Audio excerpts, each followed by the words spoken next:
So in this part 3, I'm going to show you how you can actually push this repository which you just did to remote repository online. So at first I'll type clear here, and again, what we have here, we have a sketch which consists of two tabs or two files. You can see those files in the working directory over here, or in this sketch directory. And as well, you can see that actually if I'm typing git status here, I can see that right now the working directory is clean, there is nothing there. And if I type git log, then actually in -1 line, I can see that I made like about 5-6 commits with different changes. So what I want to do now, usually you would like to put your sketch to the remote repository, like online. So we're going to be using for this purpose the website called bitbucket. So this is my account on bitbucket. So once you log in, you get this screen. It just shows you this is your like newsfeed or whatever. So what you want to do now is to press the the create button.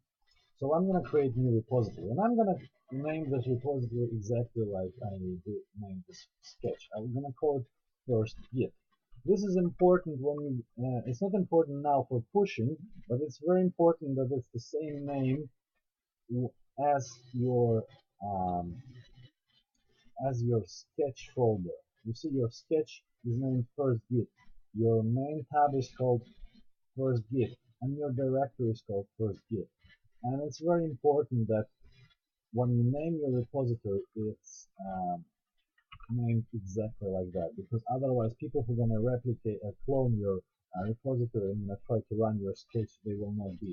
So this name should be exactly the same as your sketch name or your sketch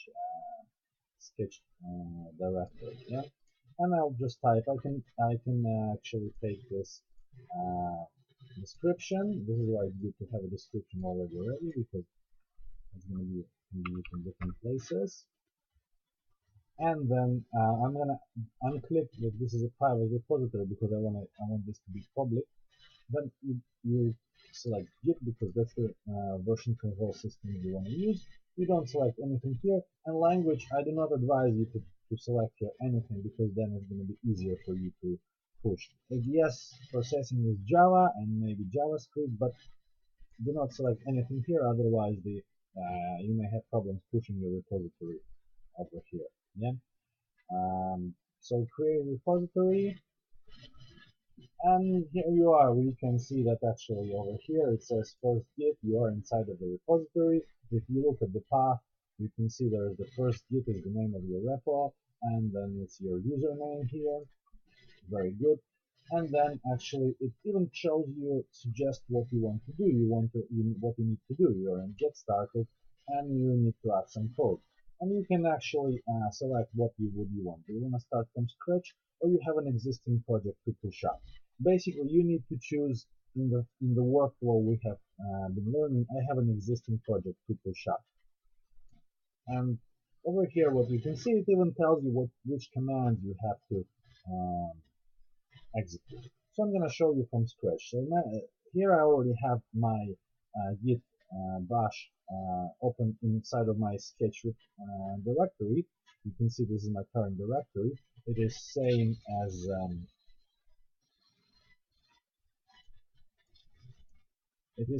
directory over here. I can get this so you can see better.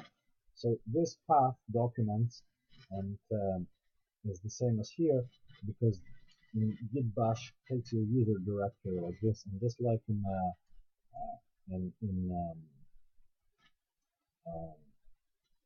Mac, and just like in Mac, it types this sign, meaning user directory. But if you type command pvd, which is print working directory, and this does, you can see that your directory is like this. That's the full name. It's similar to the way it is here. It's a little bit different because Git Bash uses a little bit different idea. It's not like on Windows where you have C drive. It's kind of like a directory, but it doesn't matter. You just should be sure that this is the right directory, and you can always type command called ls-l, and this is going to list you the files of the current directory. or even just you can type ls, and you can be sure which files, which directory you're in. So, but what I'm going to do, I'm going to try to do it from scratch.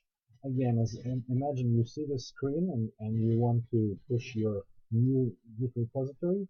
So you can start your Git Bash from your icon, or you can go to Start menu and type Git, and it's going to offer you the Git Bash icon. So you click on it. You can see that welcome to Git version 183. It doesn't really matter much for you, but actually the current version of Git is 183, which we're using. So actually you need to start paying attention at what version you're using, because there will be some changes in different versions in the future, or if you use a very old version, there may be some commands which are not supported, but so far, if you know you're around 183, it's kind of okay, yeah? And what we want to do, the first command I suggest to get into the directory. So to get into the directory, you have to type cd and then the name of your directory path. So to do this, you just go to the first Git. You can open this folder if you know where it is, or you can actually go to your sketch. You can go to sketch menu and show sketch folder, and here you're in this folder, and then you press 1 up to go into one folder higher, and then you can just drag this one into this window, and you can see that what it has suggested us, it put the whole directory of the path in double quotes. There should be double quotes here, and you can just press enter, and now you can see that your current directory is exactly what we wanted. It's first Git master. So you can close this directory now. We don't really need anymore. So we can again type git status to be sure that there is we have a repository and it's clean. Then we can type ls-l just to make sure that we have all the files over there and that everything is fine. And now what this screen suggests, it suggests that we execute this command: git remote add origin https. So first I'm going to talk through what it means. HTTPS, this URL is the address for your remote. Remote in the world of Git means your remote repository. Remote repository is a repository which is not on your local computer, but which is on the internet. Origin is the alias or name or nickname for this repository. You can name it grandmother, or you can name it, I don't know, any name, you know. But it's usually it's accepted that your repository, your first and main repository, primary repository, is called origin. And then this is just command. This tells git, then remote is the classifier for a command, and then add. What you do, you add remote. And then what I'm gonna do, I'm just gonna copy this one, and then I am going to open back my Git Bash, and I'm gonna clear the screen first, and I'm gonna type git remote add. So now what I'm going to be doing, I'm going to be adding an address URL for the remote repository. I'm going to name my repository origin, or I don't know, I can name it the way I want, but I can name it origin. And then what I have to do, I either can type it in, or I can actually right click now, and nothing happened. Okay, so no, I have to do the shift insert. I press shift insert, and that's gonna paste what's currently I have in the clipboard, and then I press enter. And what happened now, I just let Git know that it's not only the local repository which is there, but also a remote one. Now, to be sure that I did my job well, I can type git remote, and it just tells me you only have one repository registered, remote repo registered with the name or nickname or alias called origin. So I can type git remote -v for verbose, and it can tell me a bit more. It says, yes, I have the remote repository with a nickname or alias origin, and it points to this URL, and it's eligible for fetching and for pushing. Doesn't matter exactly what it is now.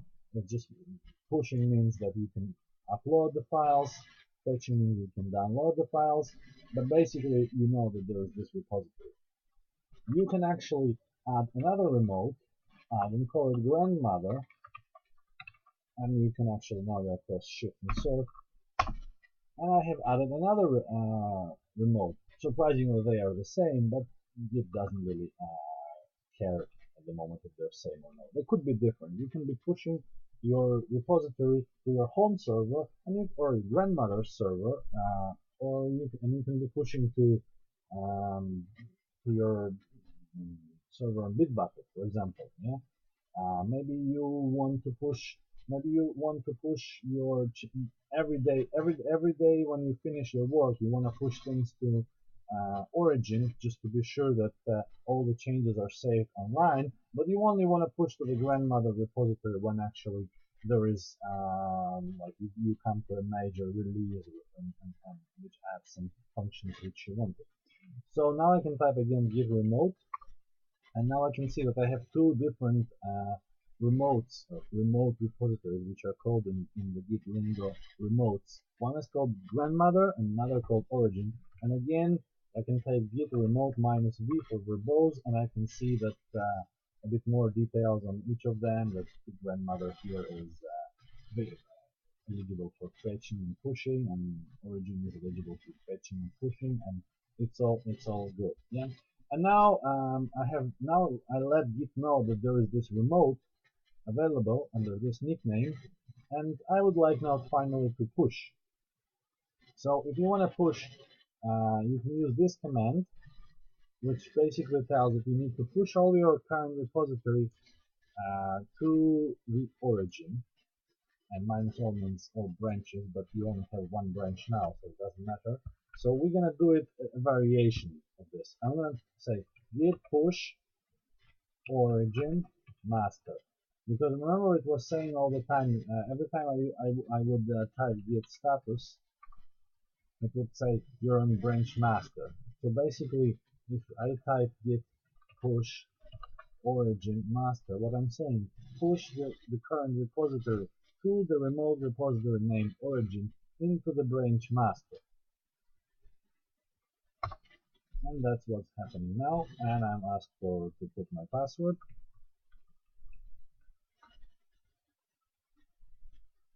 And then you can see that actually there is the success message on the bottom.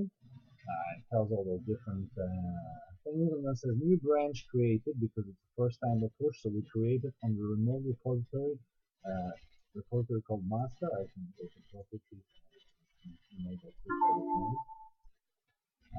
So now you can see that I had this shows that I had a local repository branch called master, and I have created a new branch on the remote repository called master. So that says from local master it went to the remote master. And then I can type again git status, and now it says on branch master nothing to commit working directory clean. But basically what we just did, we just pushed all the changes to the remote repository. I can try it again, and if I type git push, which means I would like to push all my repository or update my with my current repository what's remote, I can type git push origin, which is the name of the remote repository, and I can type the name of the branch, which is master. And again I have to type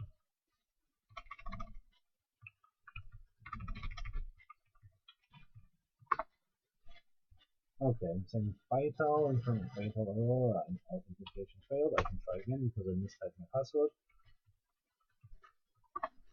And now it's okay, and it tells me everything is up to date because there is no changes to be pushed to the remote repository, because yeah, I already did it before and I did it straight away the second time after that, and there's nothing to push.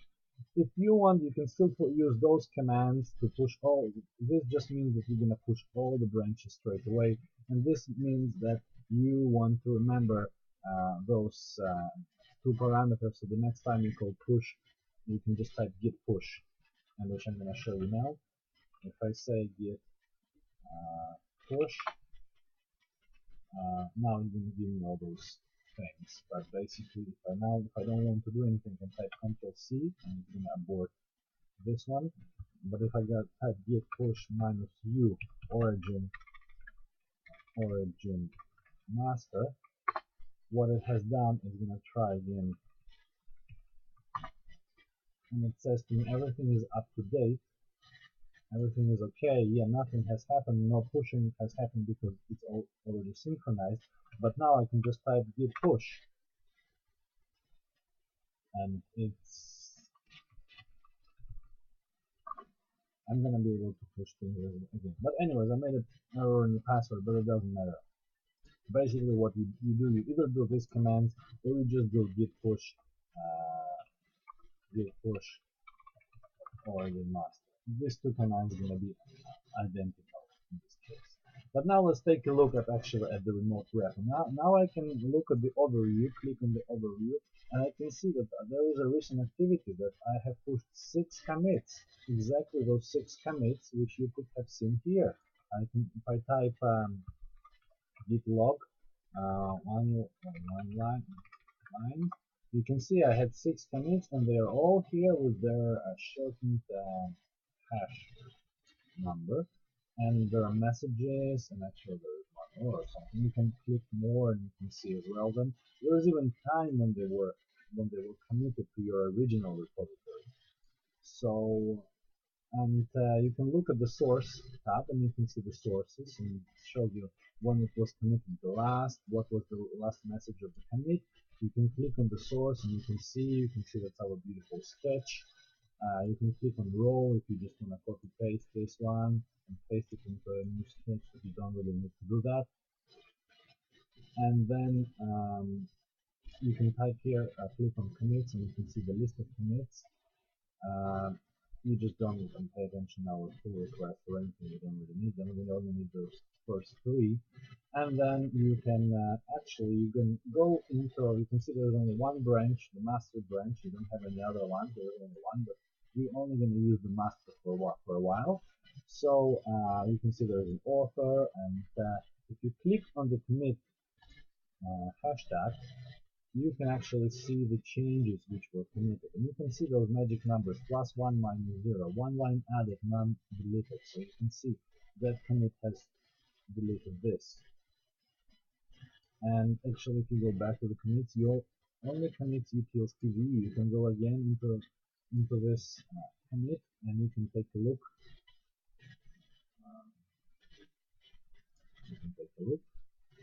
And you can take a look that what we have added here were 15 lines added, 1 file changed, 1 new file utils TV, and so many lines were added. Yeah, and you can actually add certain lines, put comments to certain lines. You know, like I need to make lambda or something like this. You can command, and this can be interesting later on for you to keep an eye on, which is good. So this is how you can actually push things to commit. And thank you for listening.